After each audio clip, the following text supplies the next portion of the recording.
Testing. 1 million, 2 million, 3 million. That's working. Okay. I'd like to talk to you about your financial future, and I hope those figures become applicable to all of you as we go along. And I'd like to start by posing a problem for you. And incidentally, I'm just going to talk for a couple minutes, and we'll do Q&A, because what we want to do is talk about what's on your mind. But I'd like you to think about this for just a second. If, as we walked out of here today, I said I would like to buy 10% of your financial future, I was going to write you a check today, and from this day forth, you were going to give me 10% of everything you earned. How much would you want to charge me for that? I'm going to buy 1/10 of you. And I may take the low bid, incidentally, so be careful what you write down. Well, I think if you thought about that a little while, you can contemplate that for a few minutes. You know, you're going to get a check from me today, and you can do anything you want with the money, but from this day forth, you have to give me 10% of what you earn. I think it would be very foolish of you, any of you, if you asked for less than, say, $50,000. Now, it's going to be a few years before you're out earning money, and so I've got a few years of dead money there. But then I would start getting this royalty on you as you went along. So I really think that if you thought about it, most of you would want a fair amount more than that, and I think you'd be right. Fortunately, I didn't make this deal with anybody when I started out, so nobody's got a 10% royalty on me. But I think that $50,000 would sort of be the absolute minimum. And if you think about that, that means that right today, you are worth $500,000, because if 10% of you is worth $50,000 in cash today, your potential is worth a minimum on a 100% basis of $500,000. That is the big financial asset you've got. It's way more important what you do with that $500,000 asset that you own today than whether you decide to buy stocks or bonds, or whether you put your money in a mutual fund or pick your own stocks or anything of that sort. The biggest financial asset that you have going for you by miles is the value of your own earning power over the years. So that's really what you should focus on. If you're focusing on your financial future, that means you should focus on you. Because whether your 10% is worth $50,000 or $100,000 or $300,000, which would be $500,000 or $1 million or $3 million for all of you, whether it turns out to be one or the other is really dependent in a very large part on what you do in the next few years. All of you in this room have the brains to do extremely well in life. You've all got the energy to do extremely well in life, and then the question is, how do you apply it? If you've got a 200 horsepower motor, do you get 200 horsepower out of it? Do you get your full potential, or do you get 100 horsepower or 50 horsepower? Now, there's two things that can hold you back in getting the full horsepower out of your engine, whatever it may be. All of you have big enough engines. And one of those is a lack of education, but that probably isn't going to happen to very many people in this room. If you did have a lack of education, if you didn't have a chance to get a decent education in life, it wouldn't make any difference what that potential was, because you'd never unlock it. But the second most important thing, and equally as important, is in terms of the habits that you develop, in terms of what you do with yourself. When we hire people, we look for three qualities. We look for integrity, we look for intelligence, and we look for energy. But if they don't have the first one, integrity, the other two will kill you. Because if you're hiring somebody without integrity, you really want them to be dumb and lazy, don't you? I mean, the last thing in the world you want for them is to be smart and energetic. So smart and energetic only goes with integrity. But the nice thing about, you make your own decision on that. You can't change your IQ or how far you can throw a football or how high you can jump or the color of your hair very easily. But you can elect to have integrity that matches anybody else's. And if you match that with intelligence, which you have, and energy, which you have, you will get an extraordinary result, and you'd be very foolish to sell me 10% of yourself for $50,000. On the other hand, if you don't match it with that, your potential will, in a significant part, go unused. And I'll give you a little simple test to apply in terms of thinking about the kind of habits you want to develop. Because you can have any habit you want to be. You can be lazy, you can be prompt, you can be late, you can be honest, you can cut corners. I mean, you have all these choices. And those are choices for you to make. Nobody else is going to make them for you. And I would suggest that you play this little game with me, too. Think about the person you would most like to be in life. So maybe it's one of your contemporaries, maybe it's somebody a little older, but pick out the person you admire the most, the person that you'd change places with if you could.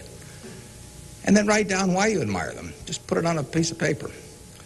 And then figure out the person that you would least like to change places with you. Who really turns you off? Who do you find repulsive? And list the reasons why that person turns you off so much. And put those down on the other side of the paper. And then look at that list. And you'll find that everything on the left-hand side, what you admire in other people, the qualities they bring to life, cheerfulness, generosity, all kinds of things, you'll find those are things you can do yourself. It's very simple. You got to apply yourself, but the habits you form in doing that early on will carry you through life. And on the other hand, you'll find that the things that make people repulsive, selfishness, obnoxiousness, all these things, egotism, are things that no one has to have. If you find those in yourself, you can get rid of them as long as you get rid of them early. So all I suggest is that you write down a list of what you admire, what you find contemptible, and decide that the ones on the admired side are ones you're going to acquire for yourself. And if you do that when you're young, it'll carry you through the rest of your life. This doesn't work if you do it when you're 50 or 60. By then the habits are too well formed. But if you do it early, behavior becomes a habit. So if you do that, 2 or 3 years from now, if you go through the same exercise, you'll find out that the person you admire the most is yourself. That can be a little dangerous under some circumstances, but it's not a bad thing. I mean, you want to be somebody you like, and you don't want to be somebody that you dislike. And form those habits early. You basically can't miss. Now, I'll give you one other small piece of advice that's just a corollary on this, and then we'll get to your questions. And that is, as a general matter, as a one piece of specific financial advice, I would say, avoid credit cards. Just forget about them. We're in various businesses that issue credit cards. The American public loves credit cards. But if you start revolving debt on credit cards, you're going to be paying 18 or 20%. And you can't make progress in your financial life going around borrowing money at 18 or 20%. You can make a lot of money by lending it out at 18 or 20% over time. If you can find anybody that's good that will borrow from you. But you don't want to be on the side of the equation that's always behind in life. I was lucky. I'd saved about $10,000 by the time I got out of school. That $10,000 was really worth millions I might have earned later on, because after you get a family and everything, the expenses roll in. But those were my tools to work with, but it was only because I was ahead of the game. If you're behind the game by $10,000 at some point and paying 18 or 20% interest on it, you will never, you'll never get out of it. So the trick, I've got a partner that says, all I want to know is where I'm going to die, so I'll never go there. And that's true in financial matters as well. You want to figure out where you don't want to be ahead of time and avoid that. And I get about a dozen letters a day from people who are having terrible problems. And there are 2 reasons why they have terrible problems.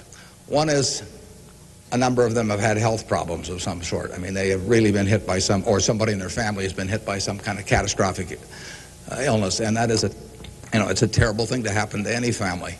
And they run up bills they can't pay, and really only society can solve that one in terms of protecting people against that. That's just plain bad luck. But the other one is from people who run up credit card debt, and they're facing bankruptcy, or they've been through bankruptcy once before, and they owe a whole bunch of money, and they can't even pay the interest, let alone pay any principal. And half of my letters come from people like that, and that problem is avoidable.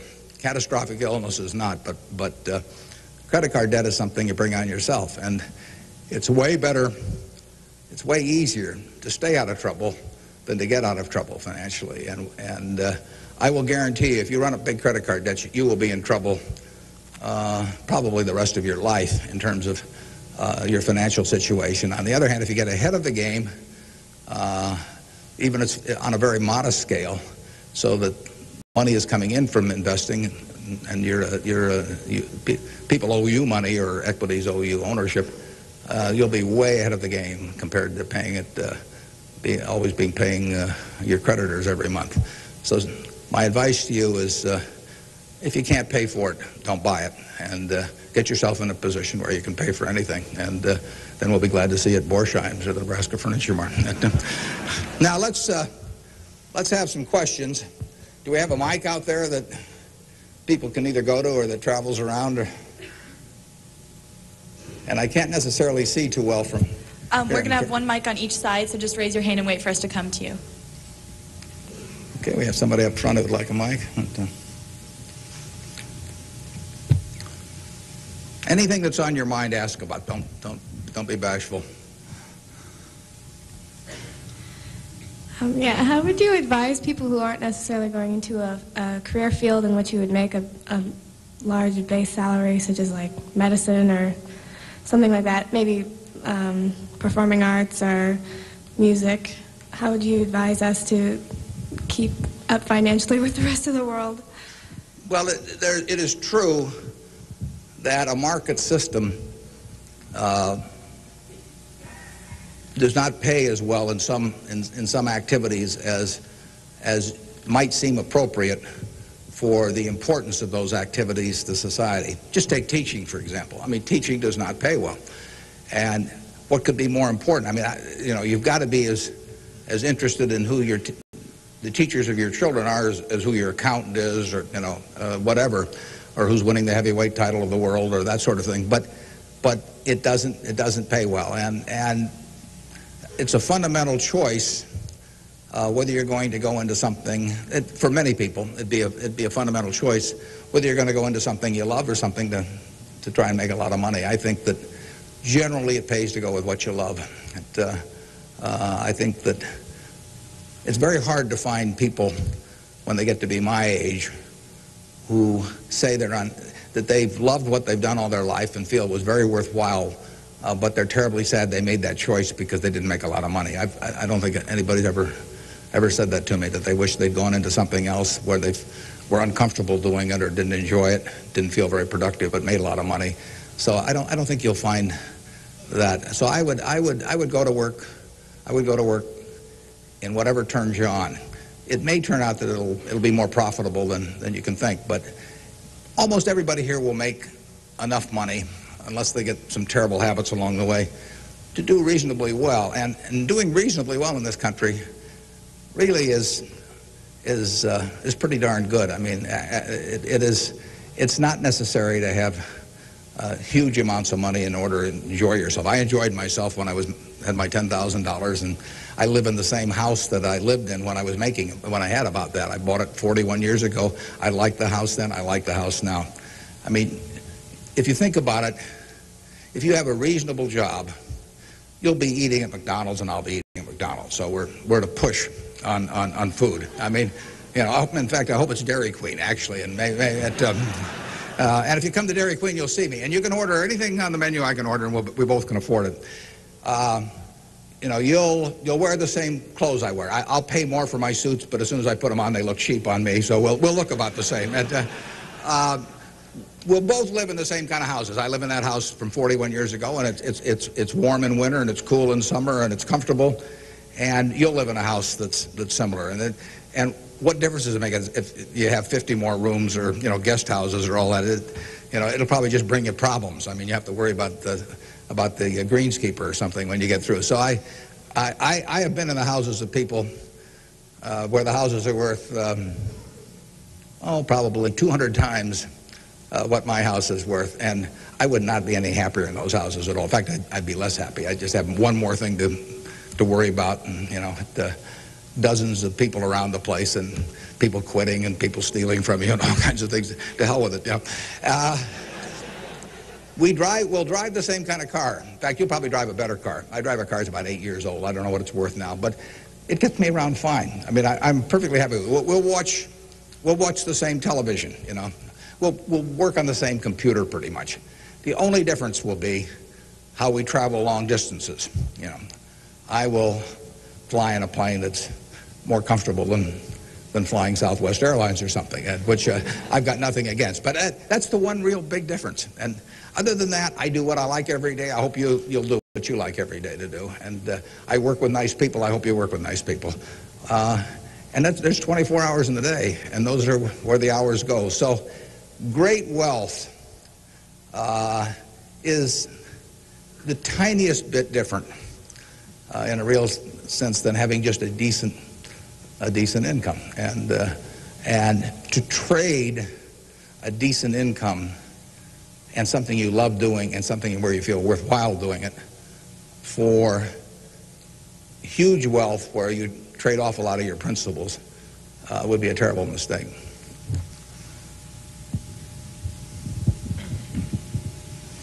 Would you acknowledge your success more on yourself or from the help and teachings of others?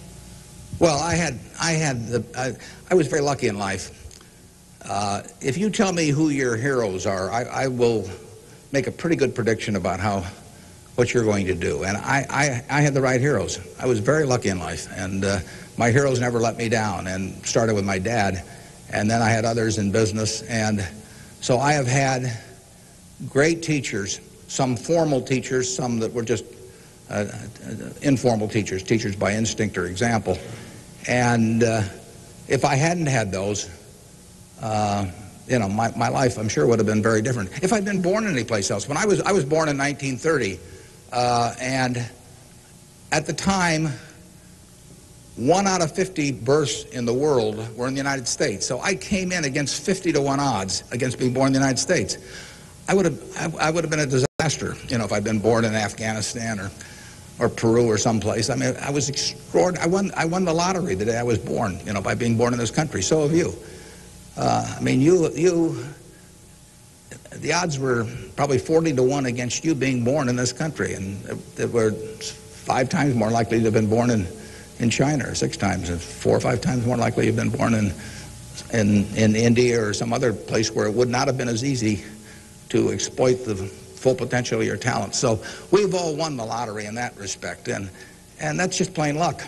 I mean, and I was lucky to be born at this time. I mean, capital allocation is something that pays off extremely well in this society now, but it doesn't pay off in other societies, and it didn't pay off, you know, many years ago. My friend Bill Gates says that if I been born a few thousand years ago, I'd have been some animal's lunch. You know, I can't run very fast, and I can't climb trees, and you know, I just happen.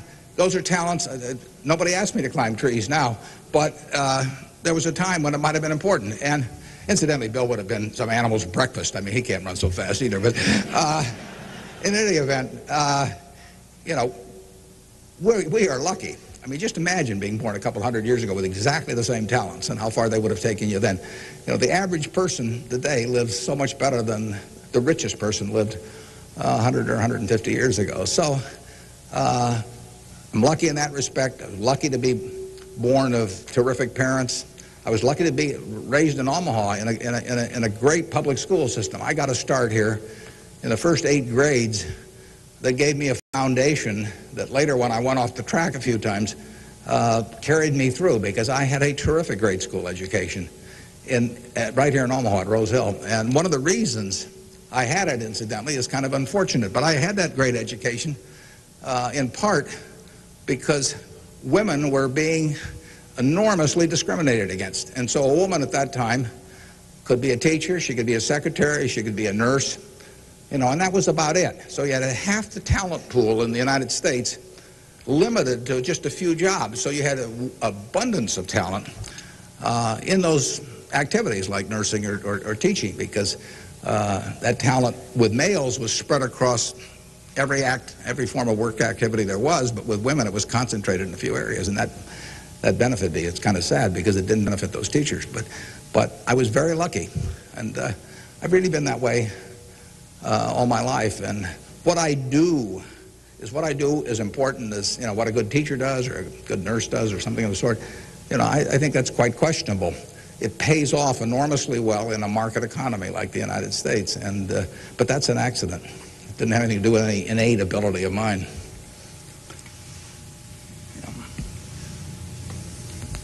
My name is Marina Tsed, and I attend Omaha Central High School. Good for you. Fine institution. Now, Mr. Buffett, technology has been a great factor in stimulating the world economy. What are your predictions for the future of the technology industry, and what is its future role in world economy and the United States economy? Yeah, well, there's no question it's turning the world upside down. It's done it somewhat already, but it will, it's just beginning, but it's moving very fast. I met Gates on July 15th, 1991. I was out there for a 4th of July celebration with a friend and who subsequently died, Meg Greenfield of the Washington Post, and she took us down to visit the Gates family. And he tried to educate me about high tech. And he'd had better luck with chimpanzees. I mean, I was really a disaster. But he's a good teacher. But one thing he told me was that at the time, he said, you've got this model in your head of the world, and your model has time and distance as very limiting factors. And he said, they aren't limiting factors anymore. He said, the cost of talking to somebody around the world or getting your message in front of somebody or publishing, he said, it's going to be zero, or so close to zero it doesn't make any difference. And, that was revolutionary. But it's happening already in a very, very big way. And it's just, 8 years later, and it's exploding. So high-tech information technology, whatever you want to call it, is changing the world, and it's going to change it in a very, very big way. And it'll change, that's one of the things I think about in businesses we buy. We announced the purchase yesterday of a furniture retailer in Boston, in the Boston area. And, I think to myself, what effect does this new world have in terms of the internet on furniture retailing? You have to think about questions like that. The changes will be huge. I played bridge yesterday with people all over the country, but I played it with people all over the world. I just sit down on my computer, and I've got some popcorn there, and I'm in khakis and a sweater, and I can have a bridge game in 30 seconds with people all over the world, and no cost to it, basically. That's a lot different than trying to arrange a game with 4 people in Omaha, on a day when one guy wants to play golf and another wants to watch baseball. And it changes things in a huge way. We are very fortunate. It's in the degree to which the United States leads the world in this area. We have a lead. It's hard to think of who's in second place. And 15 or so years ago, this country had an inferiority complex. It'd be hard for you to remember because you weren't old enough to be around then, but in the early 80s, we were wondering whether the Germans and the Japanese were going to own everything, and that they were going to make all the steel, and they were going to make all the cars and everything else, and the television sets, and we were going to flip hamburgers. That was the standard line. And just imagine in a short period like 15 years how that's changed around. In an important way, that's changed because of this information a revolution, where we, like I said, I don't know who you would name as being in second place in the world, but here's the most important industry in the world, and the United States has this incredible position, and we're moving all the time with that position. So I think that argues for a terrific future for the world over time, and I think it argues even more for a terrific future for this country. What are the best ways for youth to get started now in securing their financial future? For what to secure their financial future? For youth. Youth? Oh, well, it's not very complicated. It goes back to getting full use out of your own talents first. The difference between whether you're going to be earning X or 2X or 3X a year 20 years from now is going to be a function of how well, not how much talent you have, but how well you use the talents you already have. And so that is your best financial future is your own ability and your a capacity to use those abilities to their potential. And that can't be taken away from you. They can't even tax it. Most things, if you own a piece of real estate, if they double the taxes, they double the taxes, and that changes your ownership in the property, because now, in effect, the taxing authorities own more of it because they've got a greater command on the revenue stream. The same thing about almost any asset you have. But they don't tax what's in your head, and they don't tax your ability to start performing when you get to work in the morning and finish in the evening to your potential. One of the things that amazes me is how people who really do perform well just sort of jump out at you once you're running a business. When I got out of school, I thought, you know, everybody would behave that way, but they don't. Most people sort of go through life in a sleepwalk, and if you don't, you will stand out. So the biggest thing for your financial future is yourself. Now, beyond that, it is always being ahead of the game rather than getting behind the game. It's saving a little, no matter how you do it. I mean, I delivered papers, I worked at Penny's, I sold golf balls, I had a pinball machine around. I did a lot of things that enabled me to accumulate about $10,000 by the time I got out of school. 10,000 doesn't go as far now as it did then, but having anything so that you're ahead of the game and not getting behind the game is enormously important. I mean, just, you know, if you're going to run a 100-yard dash against a bunch of people in life, if you can figure it out so that when the gun goes off, you're 10 or 15 yards ahead instead of 10 or 15 yards behind, it's going to make an enormous difference in how that race comes out. So having some net resources doesn't make much difference whether they're in stocks or bonds, in my view, but and not having debt when that gun goes off when you get out of school is a huge plus over being behind the game. And you know, it may come from delivering a paper out in the morning, it may come from part-time work someplace, but put aside a few dollars for yourself so that when the time comes and you enter the workforce, you're ahead of the game and not behind. And then once you get there, don't get behind by buying a whole lot of things that you figure you're going to pay for someday while you're paying 20% interest in between. Students, if you could please say your name and school when you ask a question. Yeah, it's hard for me to see even where the microphone is, but I can.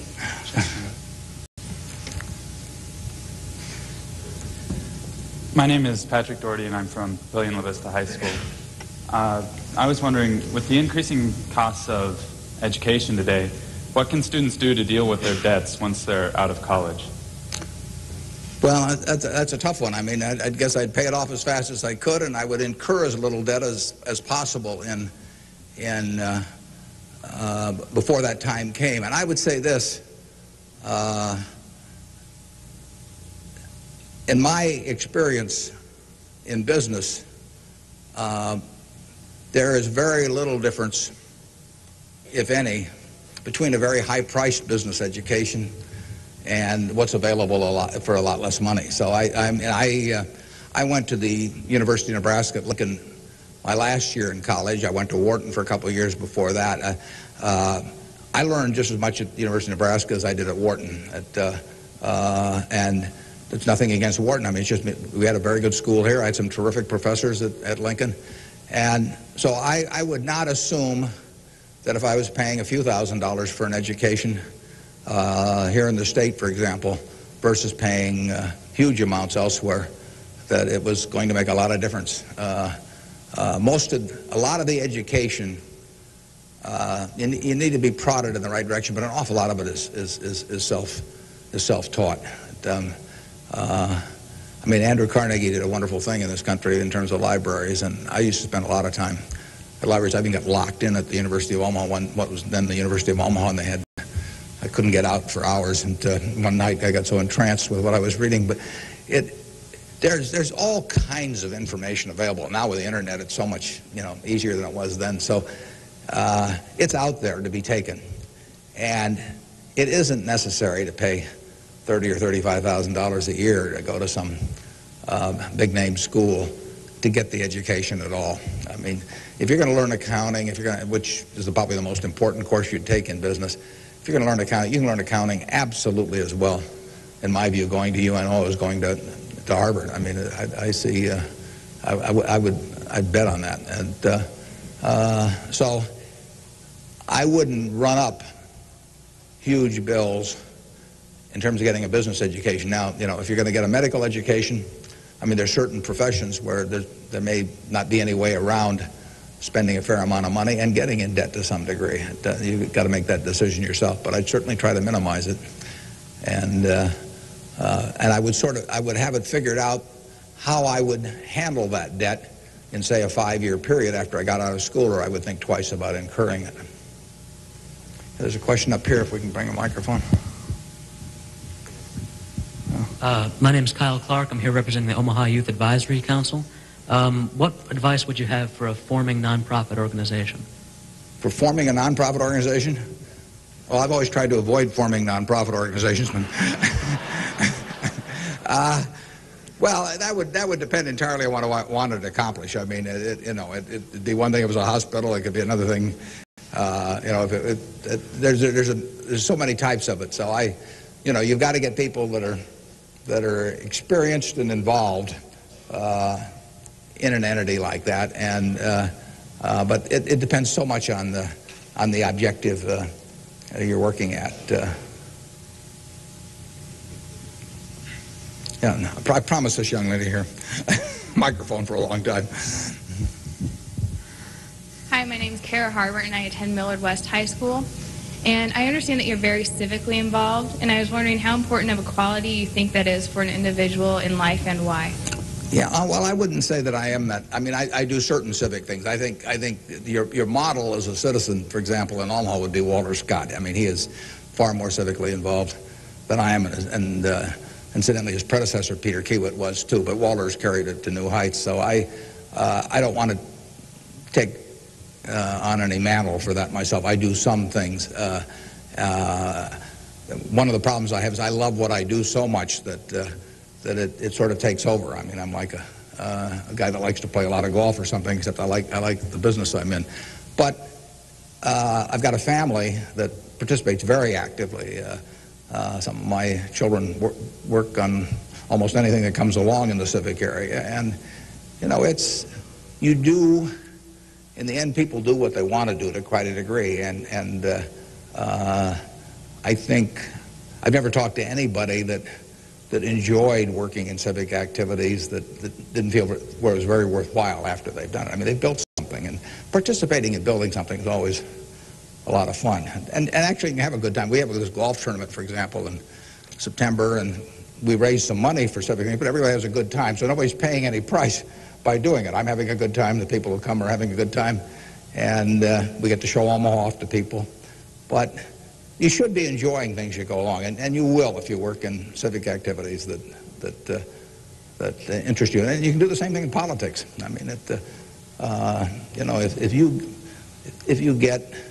if you find political ideas or politicians who particularly you identify with, you can get a lot of self-satisfaction out of working, and you're doing something worthwhile. So just follow your instincts on that. That'd be my recommendation.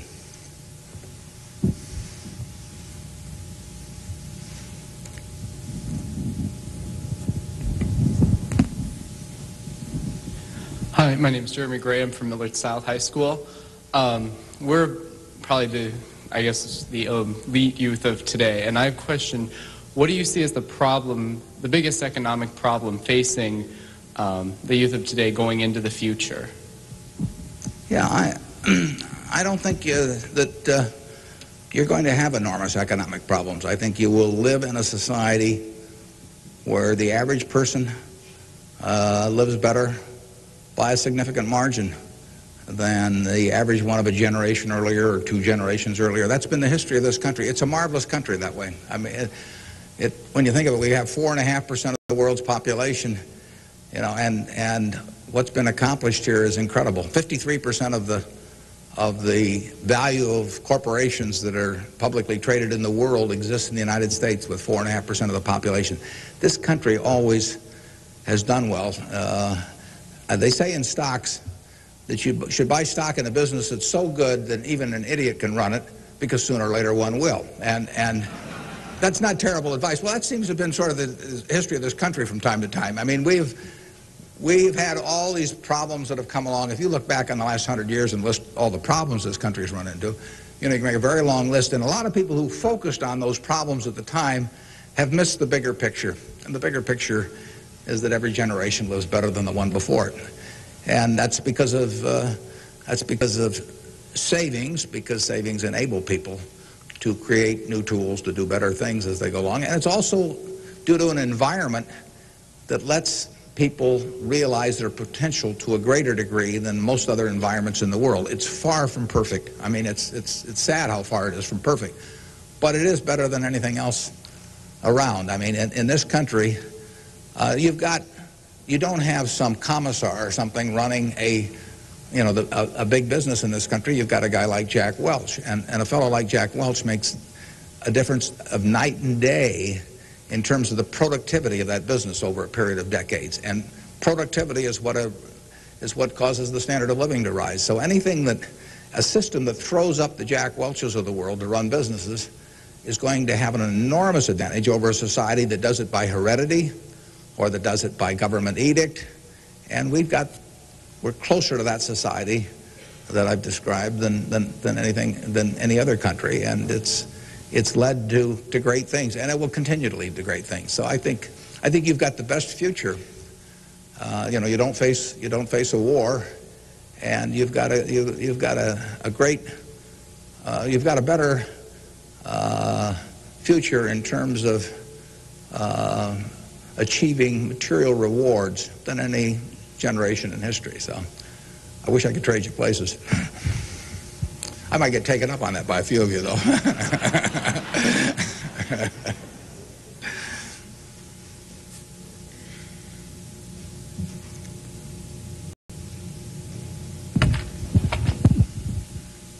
Hi, I'm Ryan Wilkins from Millard West High School, and I was wondering if you could speak for Mr. Gates were afraid of the impact on Y2K on the economy, or specifically the stock market. Yeah, well, I'm glad you gave me a chance to bring in other people, because I'm the last guy in the world understanding about Y2K.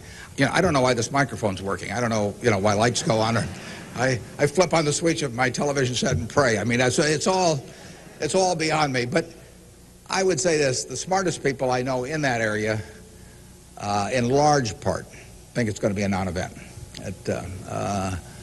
In this country, I can't speak for the rest of the world, but so I think you'll wake up on January 1st and find the world hasn't changed from December 31st. Now, I would say this: you might get a whole bunch of friends to write you checks for $1 billion on December 31st and then deposit them, and who knows what'll happen? You can't lose anything. I mean, all they do is bounce, and if the system gets fouled up, you might find a lot of money in your account. But I wouldn't count on it. We own a company called Executive Jet.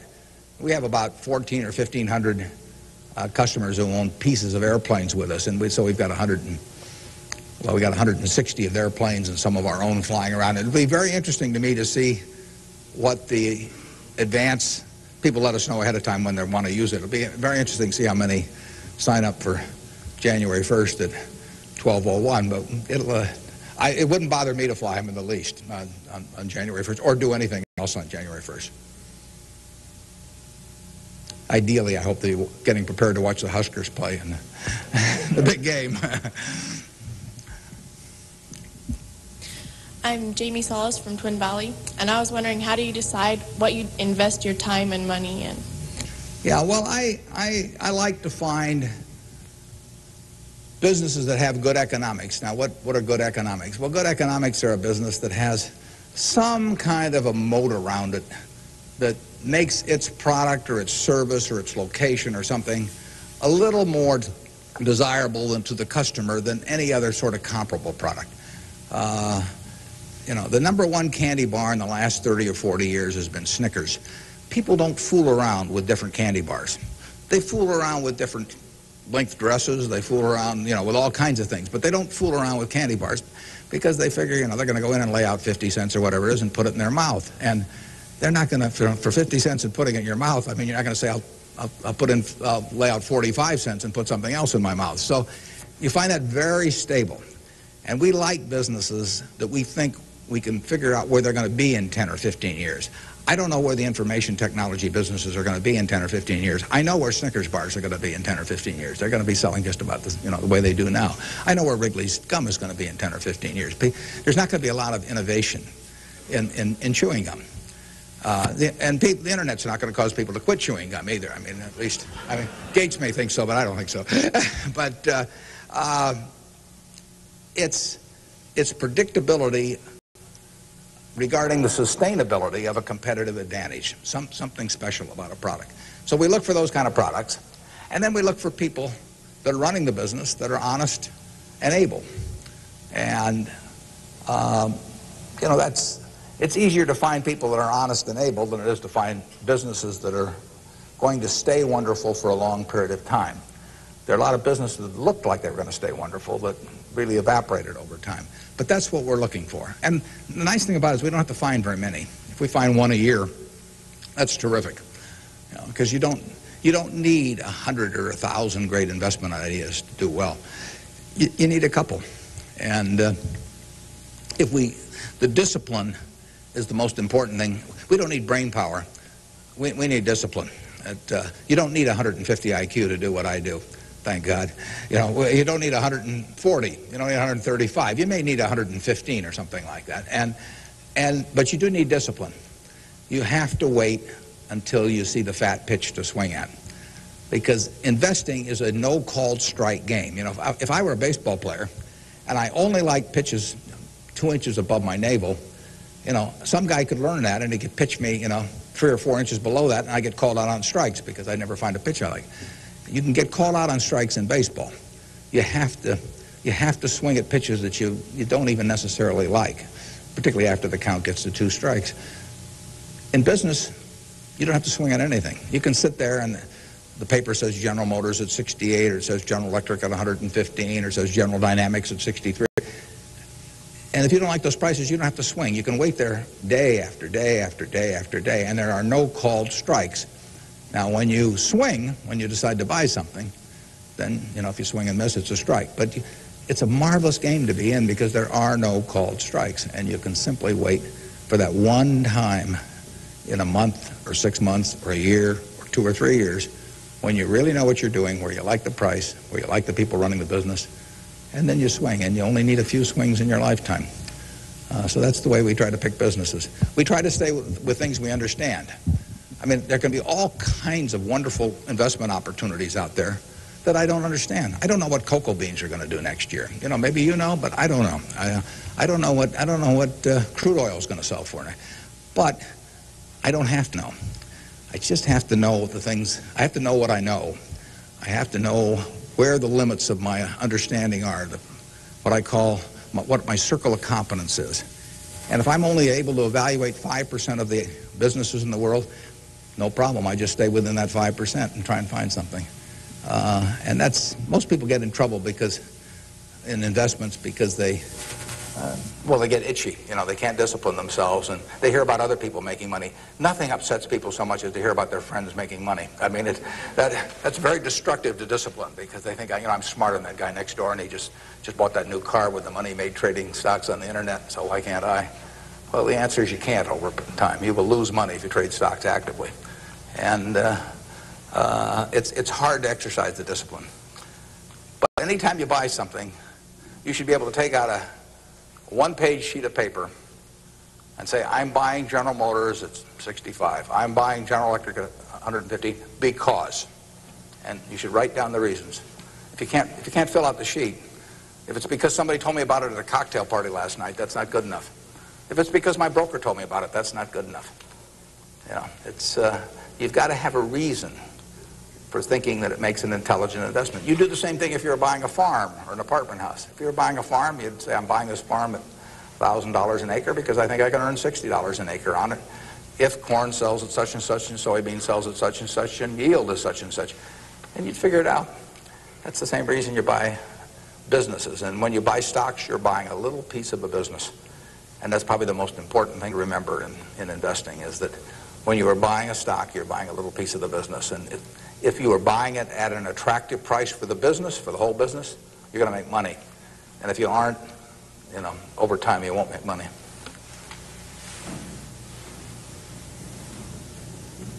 Hi, my name is Cliff McAvoy from Elkhorn, Mount Michael. Reverend Jesse Jackson, talked to us earlier. He seemed to believe that the moral standards of today's society will eventually affect us in business. How do you feel this will affect us as youth growing up in the United States? He said the moral standards will affect us how? Like, the moral decay in society today will affect us in business by how we feel and how we interact with other people?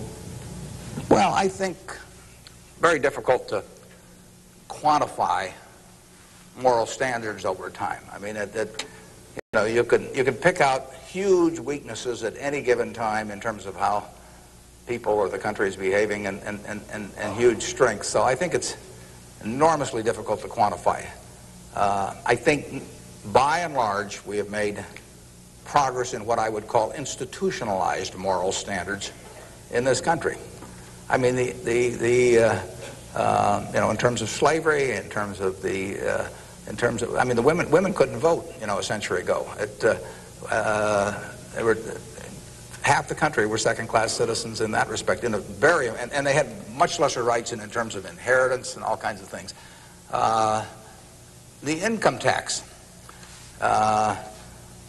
didn't exist 100 years ago, so the idea of taxing people according to how much that they benefited from society and their income didn't exist. So I think in terms of institutionalized moral standards, the country has made really quite significant progress in the last 100 years. I think, there's an enormous distance to go. I think we're going in the right direction, maybe by fits and starts, but I think we're going in the right direction, and I think that it will be a significant plus to everybody in this room if they live in a more moral society 40 years from now than a less moral. But I think the odds are that they will.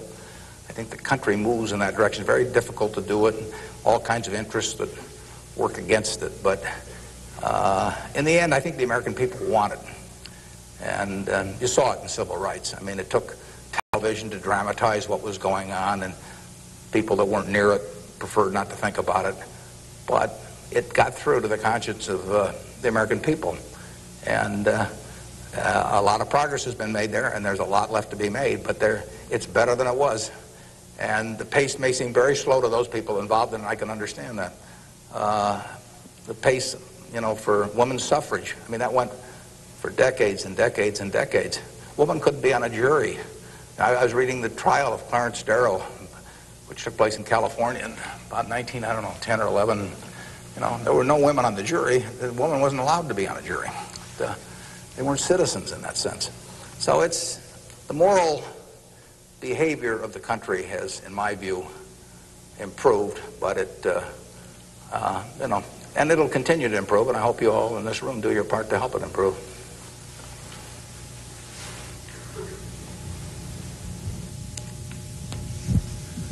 Hi, I'm Nick Jors from Central High, and I was wondering how, since the stock market's so high right now, if it'd be smart for us to get involved now or to wait till it goes down a little, or what? Yeah, I can't tell you whether or not to buy stocks now generally. I think it's important that you save money, and whether you put it in the stock market or not,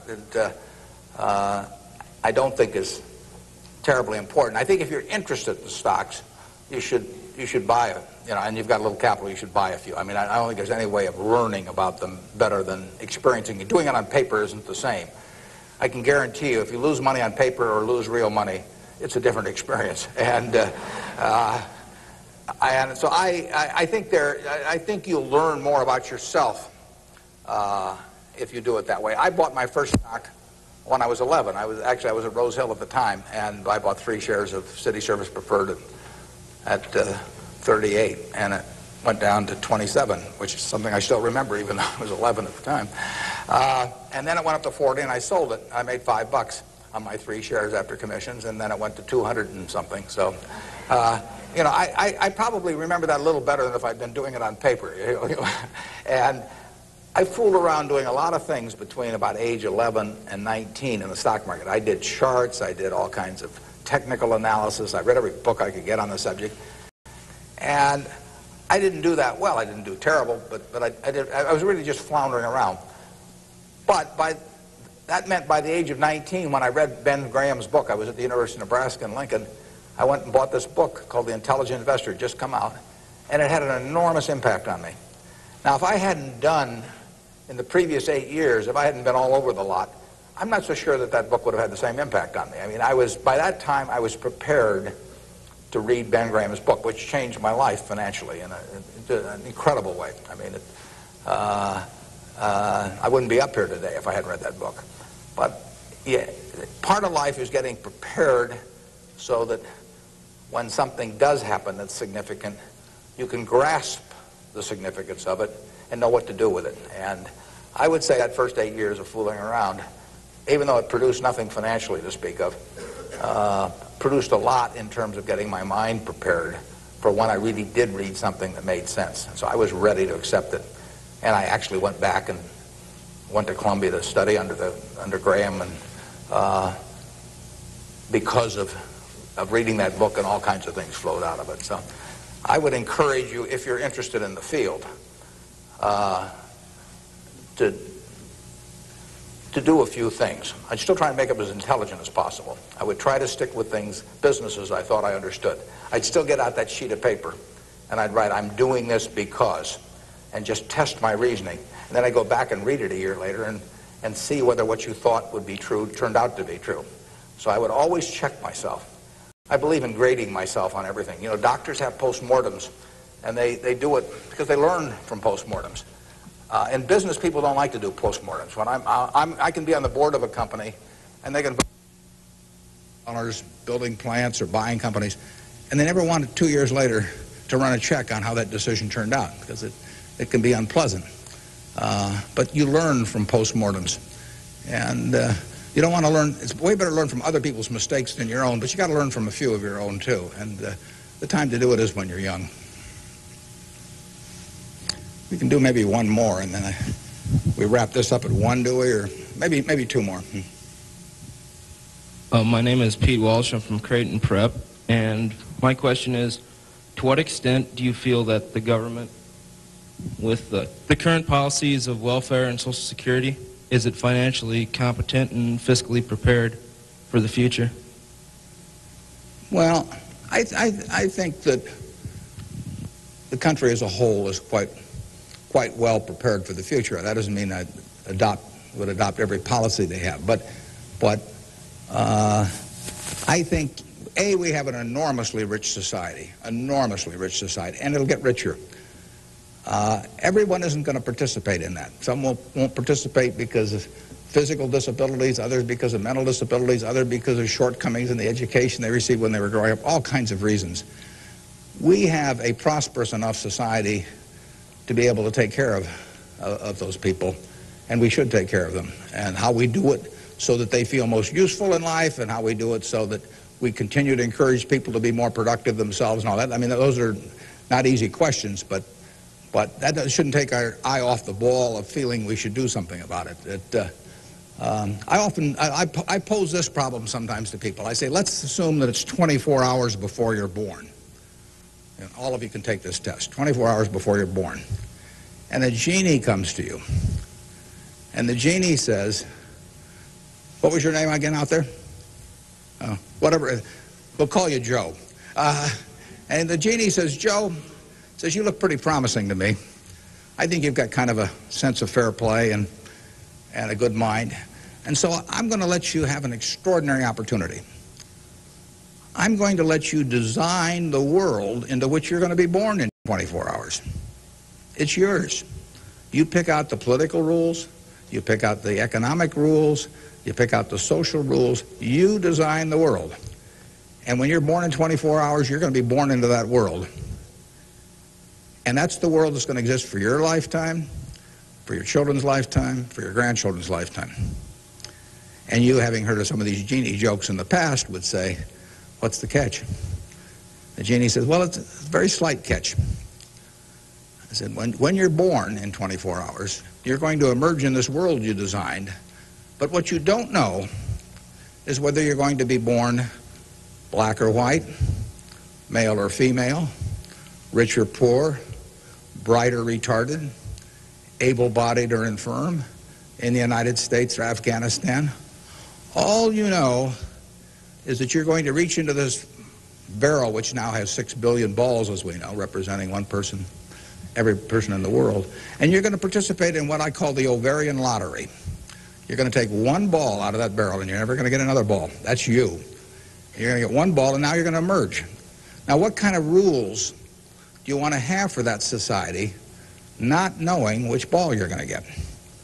Now, that I put to you is the way I think people should think about social policy. And if you're lucky enough to be born in this country, you've won the lottery already. But we should have a system, in my view, that encourages the Jack Welches and the Bill Gateses and all of that to work far beyond the time when it has any economic significance to them. We want people commanding those resources who are extremely able at commanding them. That's how the standard of living moves forward. So we should want, Tom Osborne coaching in Nebraska. We should want Bill Gates designing software, and we don't want to mix up those two. We don't want to get Bill coaching in Nebraska.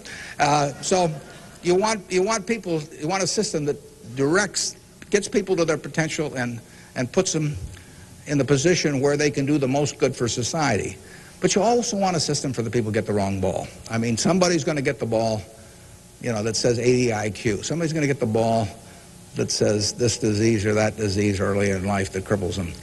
And we've got a rich enough society that we can take care of those people. And I think that, to get back to your question, I think that this society will move more and more in that direction. It has the capability of moving more and more in that direction as our resources and our output increases. And I think that it has the will to do that in a general way, although, like I say, there have always been lots of fits and starts. So there is no shortage in the United States of resources.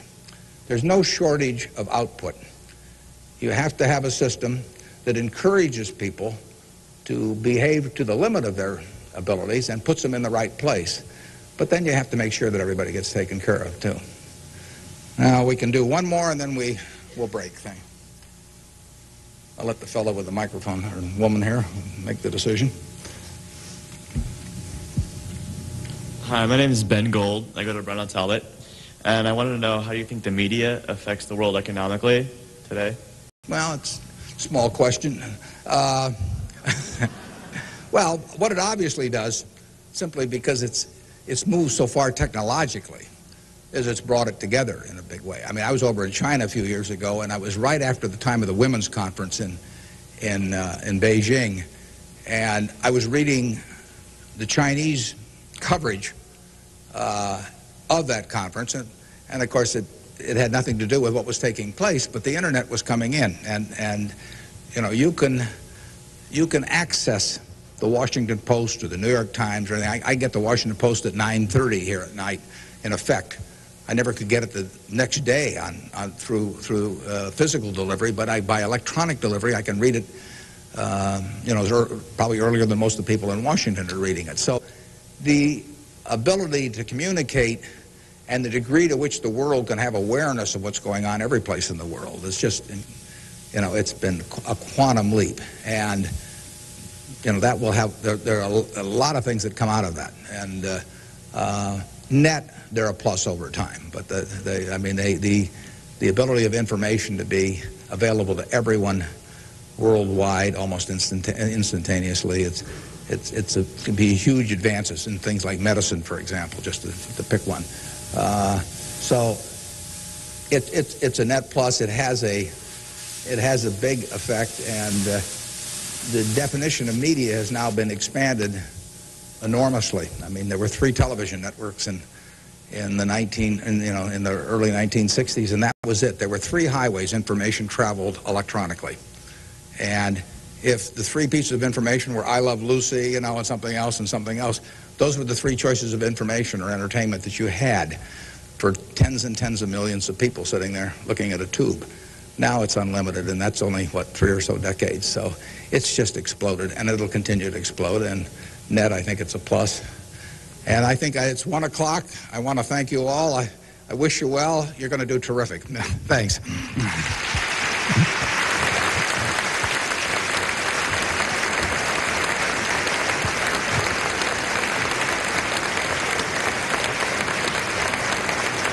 Thank you.